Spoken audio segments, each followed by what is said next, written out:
The Under the Lights game of the week goes the way of the Thompson Warriors, 34-12 over Hewitt-Trussville out here at Hewitt-Trussville Stadium. This is probably what's going to end up being the de facto Class 7A Region 3 title game, but Thompson just too strong in the second half, and they pull away a big play down near the goal line. Hewitt-Trussville had 4th and goal from the 1.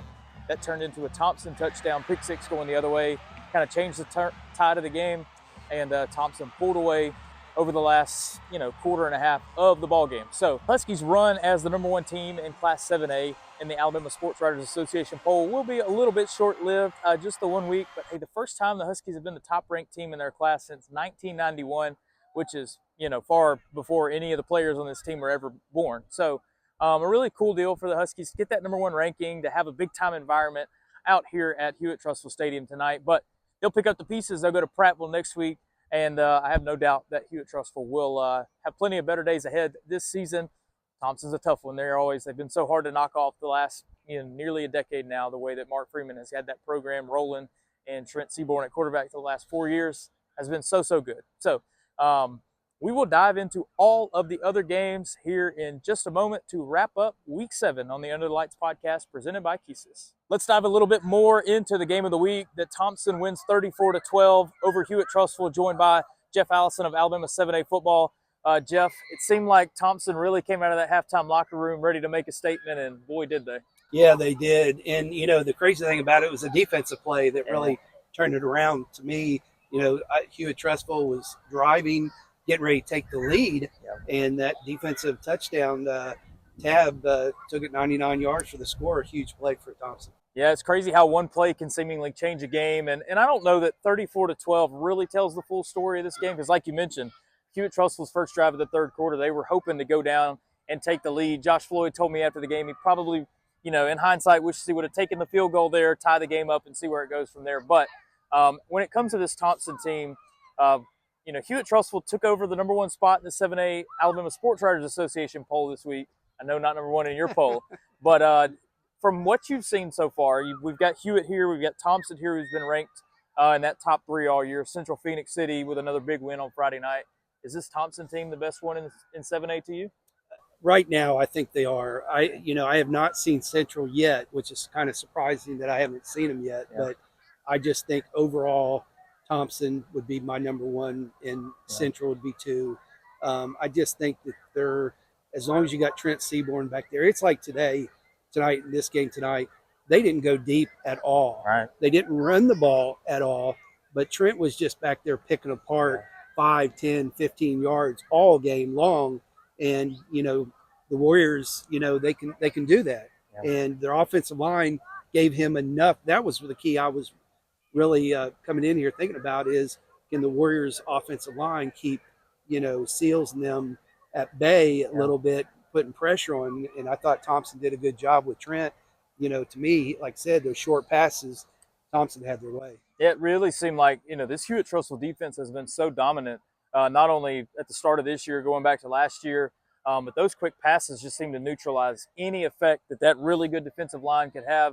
I mean, I think I tallied Seaborn for throwing it 39 times tonight, and it seemed like almost all of them, there was no pressure on him because they were quick swing passes, and they didn't go deep at all, like you said. And when you're just completing swing pass, check down type of stuff, I mean, they were just moving, and it was hard for Hewitt to get a handle on them. In talking to Coach Floyd there after the game, that was sort of the game plan, that they wanted to limit the big play, play the zone, let's sort of sit in it and see if we can, get a deflection or something for an interception and stuff like that. But tonight, it was, like I said, Seaborn to me, and that's why I still have him as one of my best quarterbacks in the state, just because of his accuracy, knowing the offense so well for all these years. He was money tonight. Yeah. Well, Thompson really proven their worth. They are clearly one of the best, if not the best, Class 7A team at this point of the season. So a big win over Hewitt-Trussville in Week 7 puts Thompson in the driver's seat for that Region 3 title. Just a few weeks left in the regular season to see how the rest of it shakes out.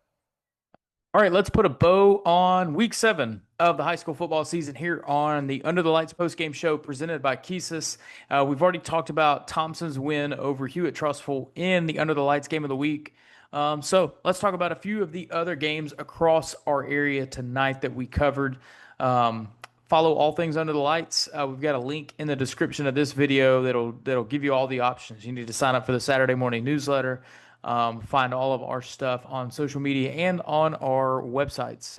So the rest of the games we covered, let's go through another few Class 7A Region 3 games. Vestavia Hills beats Prattville 54-28, but it was a lot more difficult than it appears for the Rebels. This game was tied 21-21 at the half.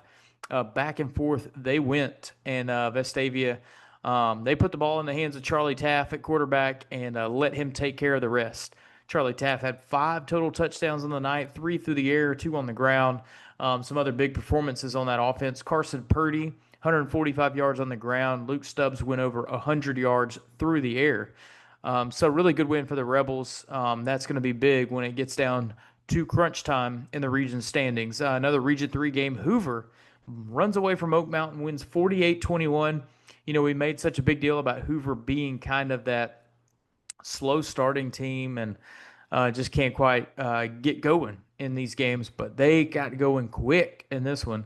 They were the aggressor. The Bucks are up 21-0 before Oak Mountain really knows what hit them.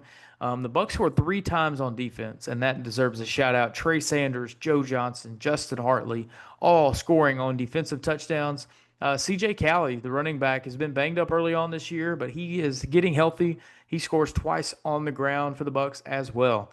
Jump down into Class 6A for a few games here. Clay-Chalkville, we saw what they did to Thompson last week, and wow, they backed it up. They beat Mountain Brook 49-0. You know, going into this week, Mountain Brook has always made it tough on Clay-Chalkville. Couldn't do it tonight. Mountain Brook just a little too hamstrung with injuries, shorthanded. No Stuart Andrews, loss of McKnight's lost for the year. Just tough. I mean, and there's way more injuries when it comes to Mountain Brook. So they got to get healthy. They want to make a run here in Region 6 down the stretch. But Clay-Chalkville, wow, statement win, dominant from start to finish. Quarterback Aaron Fry was awesome. 208 yards and 3 scores through the air. Ran for another 125 on the ground. No lull after the big win last week. So Cougars are looking really good, very deserving of that number 1 ranking in Class 6A. In Region 3, Chelsea beats Chilton County 30-0. First shutout of the year for the Hornets. Very nice, dominant win. They got to, rest some guys. Morgan Barnes takes the brunt of that rushing attack. He went for 120 yards on the ground to lead the charge.